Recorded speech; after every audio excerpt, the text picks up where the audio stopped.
Imitation Game. A Tale of Reluctant Feminization. Nikki Crescent. Chapter 1.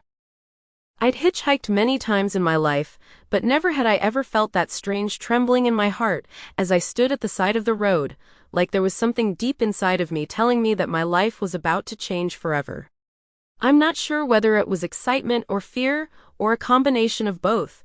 Or maybe it was the sound of the noisy bus engine approaching from the distance, rumbling along the highway, reverberating through my bones. I knew as soon as I saw the bus that I was going to be picked up.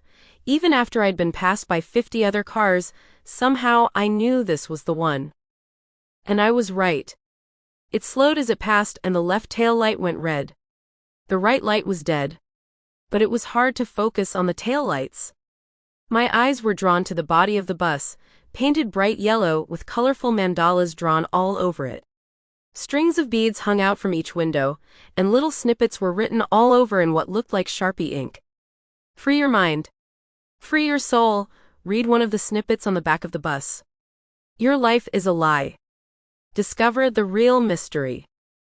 The passenger door opened, and a man who looked like the second coming of Christ stepped out.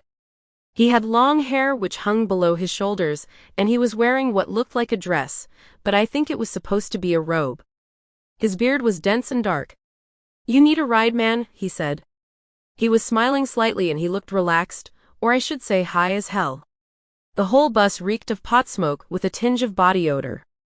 I looked to the bus and saw a number of faces looking back at me, all of them stoned, floating in a cloud of smoke.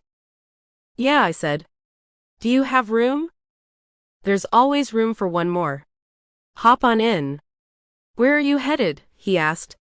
I didn't know where I was headed. I didn't even know which state I was in. I'd lost track after my last ride, where I slept in the back of a pickup with an old dog through the night. I told the driver to bring me as far east as possible.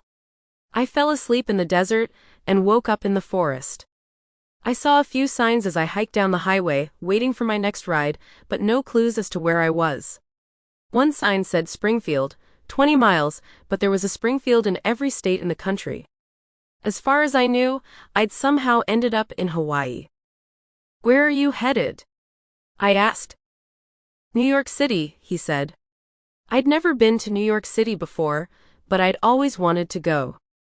Growing up, my sister always watched that Sex and the City show, and I always found myself captivated by the grand shots of New York City, downtown Manhattan, with her giant skyscrapers and her constant bustle. New York City sounds... Sample complete. Ready to continue?